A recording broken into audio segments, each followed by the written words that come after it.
치매와 뇌혈관 질환, 중년의 뇌의 가장 비참한 최후. 저희 외할아버지는 오래전에 돌아가셨는데요. 할아버지가 아직 젊으셨던 시절에 안타깝게도 중풍이 와서 반신불구로 한 15년 이상을 사시다가 세상을 떠나셨어요. 제가 어린 시절에 기억하는 할아버지는 운전도 정말 잘하셨고 정비 실력도 좋으셔서 웬만한 자동차와 오토바이는 혼자서 다 고치셨어요. 그런데 뇌혈관 질환을 의미하는 풍을 맞으시고 그날부터 바보가 되셨어요. 그리고 그렇게 15년을 살았다면 긴 세월입니다. 왜 중풍이 올까요? 그리고 어떤 사람들이 치매에 걸릴 가능성이 높을까요? 만약 여러분들이 기억력도 생생하고 뇌의 기능도 살아있는데 일부 신체가 말을 듣지 않고 혼자서는 아무것도 할 수 없다면 얼마나 비참하고 자존심이 상하고 죽고 싶을까요? 그러나 죽을 수도 없어요. 우리의 생명력은 매우 질깁니다. 그리고 병원에 가면 어느 정도 살 수 있도록 생명을 연장해 놓습니다. 그래서 이제는 죽는 것도 내 마음대로 할 수 있는 시대가 아니에요. 이제부터 이것을 명심하면 좋겠어요. 제 강의할 때 좋아하는 비유예요. 눈에 보이는 세계는 1%다. 보이지 않는 세계가 99%이다. 여러분들의 마음이 청결하고 좋은 습관을 유지하고 명상을 즐긴다면 자신의 뇌의 상태를 느낄 수 있고 혈관의 상태를 느낄 수 있고 몸의 세포들이 힘들어하고 있는지 세밀하게 들을 수 있게 돼요. 믿겨지지 않으시죠? 그런 영적 세계가 있답니다. 한번 믿어보세요. 지난 10년 동안 사망하는 10대 질환에 대해서 살펴보면 여러분들의 미래를 예측하게 될 거예요. 이 통계의 숫자 안에 훗날 내 자신과 사랑하는 가족들이 포함될 것이기 때문이에요. 과거의 통계를 파악하고 미래를 준비하지 않으면 여러분들의 미래는 이러한 질병 통계 결과처럼 일찍 죽는다는 거예요. 남의 이야기라고 생각하시나요? 다들 그렇게 생각하고 안일하게 살다가 자신에게 닥쳤을 때 비로소 후회하더라고요. 2009년부터 지난 10년 동안 통계청의 사망 통계를 잠깐 분석해 볼게요. 2009년에 총 사망자가 24만 6,942명이었고요. 1위 암, 2위 뇌혈관 질환, 3위 심장질환, 4위 고의적 자해, 자살, 5위 당뇨병, 6위 운수사고, 7위 만성 하기도 질환, 8위 간질환, 9위 폐렴, 10위 고혈압성 질환. 이때는 아직 치매는 11위 밖에 있었어요. 2010년에 총 사망자는 25만 5,403명이었고요. 전년 대비 3.4% 증가했죠. 1위 암, 2위 뇌혈관 질환, 3위 심장질환, 4위 자살, 5위 당뇨병, 6위 운수사고, 7위 만성 하기도 질환, 8위 간질환, 9위 폐렴, 10위 고혈압성 질환. 2011년에 총 사망자는 25만 7천 명이었고요. 전년 대비 0.6% 증가했죠. 1위 암, 2위 뇌혈관 질환, 3위 심장질환, 4위 자살, 5위 당뇨병, 6위 폐렴, 7위 만성 하기도 질환, 8위 간질환, 9위 운수사고, 10위 고혈압. 2011년에서 2014년까지 4년 동안 여성 사망으로는 치매가 8위입니다. 2012년에 총 사망자는 26만 7천 명이었고요. 전년 대비 3.9% 증가했죠. 1위 암, 2위 심장질환, 3위 뇌혈관 질환, 4위 자살, 5위 당뇨병, 6위 폐렴, 7위 만성 하기도 질환, 8위 간질환, 9위 운수사고, 10위 고혈압. 2013년에 총 사망자는 26만 6,527명이었고요. 전년 대비 비슷해요. 1위 암, 2위 뇌혈관 질환, 3위 심장질환, 4위 자살, 5위 당뇨병, 6위 폐렴, 7위 만성하기도 질환, 8위 간질환, 9위 운수사고, 10위 고혈압. 2014년에 총 사망자는 26만 7,692명이었고요. 전년 대비 0.4% 증가했죠. 1위 암, 2위 뇌혈관 질환, 3위 심장질환, 4위 고의적 자해, 자살, 5위 폐렴, 6위 당뇨병, 7위 만성하기도 질환, 8위 간질환, 9위 운수사고, 10위 고혈압성 질환. 2015년에 총 사망자는 27만 5,895명이었고요. 전년 대비 3.1% 증가합니다. 1위 암, 2위 심장질환, 3위 뇌혈관 질환, 4위 폐렴, 5위 자살, 6위 당뇨병, 7위 만성하기도 질환, 8위 간질환, 9위 운수사고, 10위 고혈압성 질환. 2015년에 여성 사망 질환으로 치매는 7위로 상승해요. 2016년 총 사망자는 28만 827명이었고요.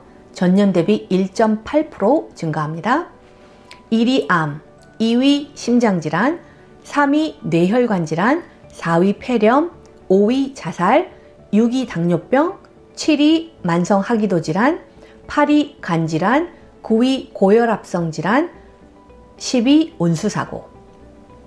2017년에 총 사망자는 27만 5,534명이었고요. 전년 대비 1.7% 증가했죠. 1위 암, 2위 심장질환, 3위 뇌혈관 질환, 4위 폐렴, 5위 자살, 6위 당뇨병, 7위 간질환, 8위 만성하기도 질환, 9위 고혈압성 질환, 10위 운수사고. 2017년과 2018년에 여성 사망 질병으로 치매는 7위를 계속 유지하고 있어요. 2018년에 총 사망자는 28만 5,534명이었고요. 전년 대비 1.7% 증가했죠. 그리고 2018년에 치매는 드디어 남녀 평균 9위로 상승합니다. 1위 암, 2위 심장질환, 3위 폐렴, 4위 뇌혈관 질환, 5위 고의적 자해, 6위 당뇨병, 7위 간질환, 8위 만성하기도 질환, 9위 치매, 10위 고혈압성 질환. 이렇게 사망 통계를 보면 지난 10년 동안 사망률이 총 16.6% 증가했어요. 출산율은 이제 한 해에 30만 명도 되지 않고 완전히 바닥을 찍고 있는데 4위에서 5위를 꾸준하게 유지하고 있는 자살도 심각한 수준이라는 것이 보이시죠? 그러나 자살만 빼고 거의 모든 10대 사망 질병은 심혈관 질환이 아니면 뇌혈관 질환에 관련된 질병이라는 거예요. 이 숫자 안에 앞으로 여러분들과 여러분들의 가족이 포함되어 있다고 생각되지 않나요? 그리고 중국에서 최초로 대규모 역학 연구가 진행되었는데 카츠만 교수는 1980년대 말에 상해에 살고 있던 5,000명 사람들 중에서 중학교 이상의 교육을 받은 사람들보다 교육을 제대로 받지 못한 사람들이 치매에 걸릴 위험이 2배나 높다는 사실을 발견했어요. 유럽 국가들인 프랑스, 이탈리아, 스웨덴 그리고 이스라엘에서도 치매율에 관한 동일한 연구가 진행되었는데 똑같은 결과가 나타났다는 거예요. 치매 위험은 교육 수준도 좌우한다는 것입니다. 그리고 생활 습관에서 지속적으로 뇌에 인지적으로 자극을 주는 활동들이 필요하다는 거예요. 운동이나 단어 맞추기 같이 뇌를 개발하고 움직이는 습관이 뉴런을 활성화하기 때문에 이러한 활동들을 더 많이 한 사람들이 치매에 걸릴 가능성이 약 절반으로 줄어든다는 연구 결과입니다. 그러므로 뇌에 유익한 자극을 주는 활동을 꾸준히 하기 위해서는 독서, 단어 게임, 악기 연주, 외국어를 배우는 학습 등 자기 개발을 멈추지 말아야 합니다.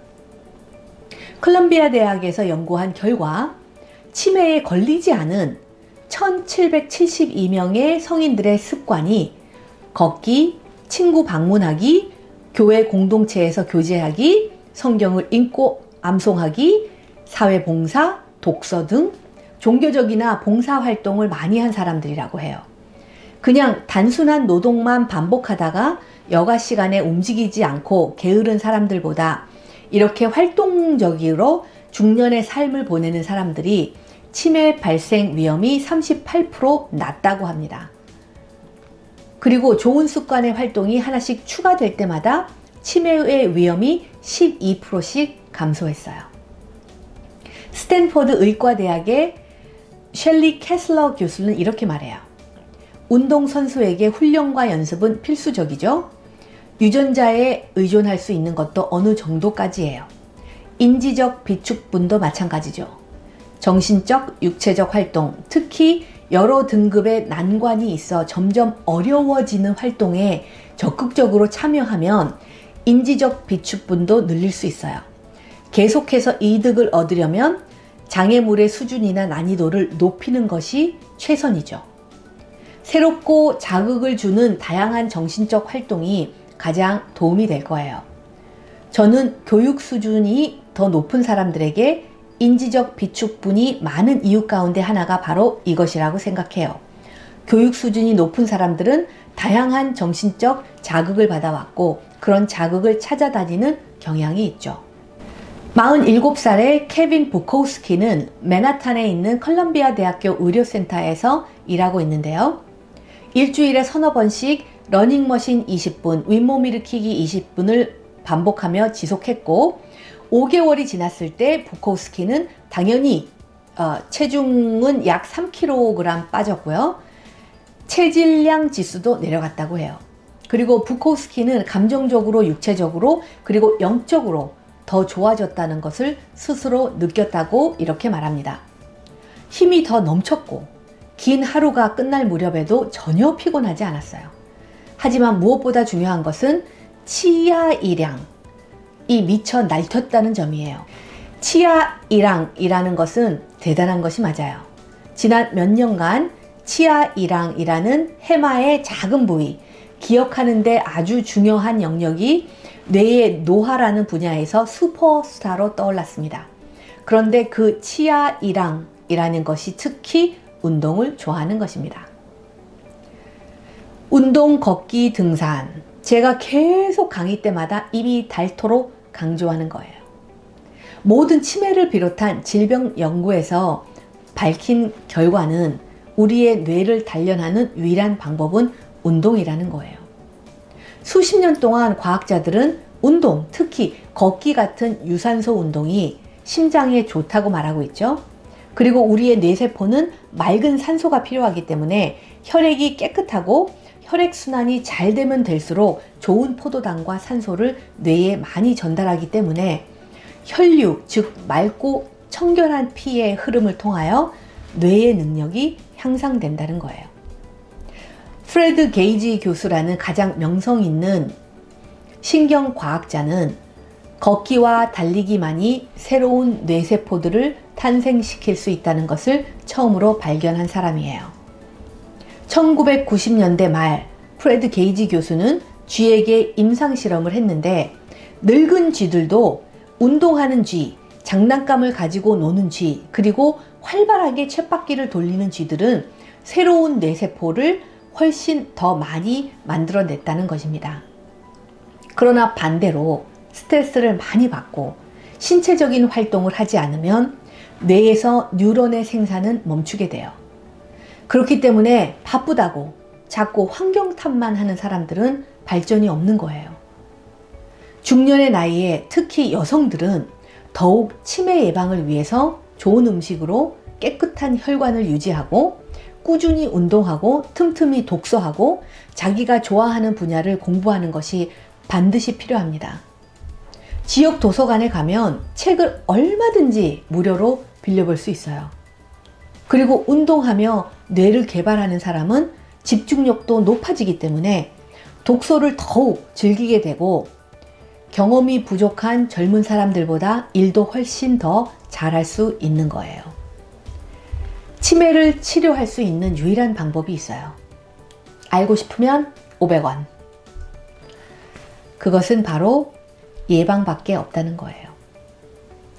그리고 치매 예방을 위해서 가장 중요한 이마엽, 전두엽, 여기를 잘 관리하시기 바랍니다. 조금씩 내가 쉽게 할 수 있는 것부터 습관을 바꾸면 여러분들은 앞으로 더욱 많은 창의력을 발휘할 수 있고 기쁨과 열정이 넘치는 중년의 삶을 살 수 있습니다. 저는 여러분들을 믿어요.